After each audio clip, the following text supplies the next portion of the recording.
ନିଜ ସିନ୍ଦୁରକୁ ଆଜି ବଞ୍ଚାଇବା ପାଇଁ ମୁକ୍ତି ଏତେ ତଳକୁ ଖସି ଯାଇଛି। ଶାଲନୀକୁ ମାରିଦେବାକୁ ଚେଷ୍ଟା କରୁଛି। ଶାଲନୀକୁ ରାସ୍ତାରୁ ହଟାଇ ଦେବାକୁ ଚେଷ୍ଟା କରୁଛି। ଏମିତିକି ଶାଲନୀ ଦେହରେ ନିଆଁ ଲଗାଇ ଦେଇଛି। ଆଉ ତାପରେ କ'ଣ ହେବ ନା, ଆଦି ଯେତେବେଳେ ଆସି ମୁକ୍ତିର ଏମିତି ଅବସ୍ଥା ଦେଖିବ, ଆଉ ମୁକ୍ତି ଏମିତି ଶାଲନୀ ସହ କରିଛି ବୋଲି ଜାଣିବ, ତାପରେ ଆଦିର ରିଆକ୍ସନ୍ ମୁକ୍ତି ପ୍ରତି ଆହୁରି ବିଗିଡ଼ିବ। ଏମିତିରେ ତ ଆଦି ମୁକ୍ତିକୁ ଭୁଲ ବୁଝିଛି। ଆଉ ତାପରେ ଆଦି ଯେତେବେଳେ ସେ ଜାଗାରେ ଆସି ପହଞ୍ଚିବ, ଆଉ ତାପରେ ଯାହା ସବୁ ଘଟିବ, ସବୁକିଛି ଡିଟେଲ୍ସରେ ଷ୍ଟେପ୍ ବାଇ ଷ୍ଟେପ୍ ମୁଁ ଆପଣମାନଙ୍କୁ କହିଦେବି। ଭିଡ଼ିଓକୁ ନିଶ୍ଚିତ ଭାବରେ ଶେଷ ପର୍ଯ୍ୟନ୍ତ ଦେଖିବେ। ଯେଉଁମାନେ ପ୍ରକୃତରେ ମୋ ସିନ୍ଦୁର ଅଧିକା ଧାରାବାହିକକୁ ଦେଖୁଛନ୍ତି, ଆଦି ମୁକ୍ତିଙ୍କର ଯୋଡ଼ିକୁ ପସନ୍ଦ କରୁଛନ୍ତି, ନିଶ୍ଚିତ ଭିଡ଼ିଓକୁ ଲାଇକ୍ କରିବେ ଏବଂ କମେଣ୍ଟ କରି ଜଣାଇବେ ଯେ ଆପଣମାନଙ୍କୁ ଏହି ଧାରାବାହିକଟି ପ୍ରକୃତରେ ପସନ୍ଦ ଆସେ କି ନାହିଁ। ତ ଦର୍ଶକ ବନ୍ଧୁ, ଆଜିର ଅଧ୍ୟାୟରେ ଆପଣମାନେ ଦେଖିବେ କି ମୁକ୍ତି ନିଜର ସିନ୍ଦୁରର ଅଧିକାରକୁ ଯେତେବେଳେ ହରାଇବାକୁ ଯାଉଛି, ଥରେ ମୁକ୍ତିର ବାହାଘର ସରିଥିଲା ଆଉ ତାପରେ ପୁଣି ଦ୍ୱିତୀୟ ବିବାହ କରିବାକୁ ଯାଉଥିଲା। ପ୍ରକୃତରେ ମୁକ୍ତି ତ ଆଦିକୁ ଭଲ ପାଏ, ଆଉ ଆଦିକୁ ବିବାହ କରିବାର ଥିଲା, ଆଉ ବିବାହ ପ୍ରସ୍ତୁତି ସବୁ ସରିଥିଲା, ହଳଦୀ ରେଶମ, ତାପରେ ବାହାଘର ବି ହେବାର ଥିଲା।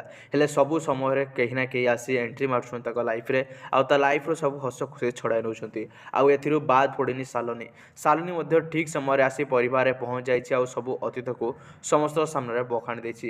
ଆଉ ଆଦିକୁ ଏସବୁ ଲୁଚାଇଥିଲା ବୋଲି ଯେତେବେଳେ ଜାଣିଛି ଆଦି, ମୁକ୍ତି ତାକୁ ସତ କହିନଥିଲା। ଆଦି ମୁକ୍ତି ଉପରେ ବହୁତ ରାଗି ଯାଇଛି, ଆଉ ମୁକ୍ତିକୁ ଘୃଣା କରିବାକୁ ଲାଗିଛି। ଠିକ୍ ଏତିକି ବେଳେ ମୁକ୍ତି ନିଜର ରାଗକୁ ସୁଝାଇବା ପାଇଁ ଶାଲନୀ ତା ଜୀବନକୁ ବର୍ବାଦ କରିଛି ବୋଲି ଶାଲନୀକୁ ଏବେ ମାରିଦେବାକୁ ଚେଷ୍ଟା କରୁଛି।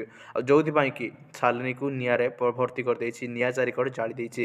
ଆଉ ଆଦି କ'ଣ କରିବ ନା, ଠିକ୍ ଏତିକି ବେଳେ ମୁକ୍ତିଠୁ ରାଗ ସୁଝିବା ପାଇଁ ମୁକ୍ତିକୁ ଖୋଜି ଖୋଜି ତା ପାଖକୁ ଆସିଥିବ। ଆଉ ଯେତେବେଳେ ଆଦି ମୁକ୍ତି ପାଖକୁ ଆସୁଥିବ ଏବଂ ଶାଲନୀର ଶବ୍ଦ ଶୁଣିବ, ଶାଲନୀର ଚିତ୍କାର ଶୁଣିବ, ତାପରେ ଆଦି ଆସି ଦେଖିବ ତ ଏମିତି ସବୁ ଘଟିଛି।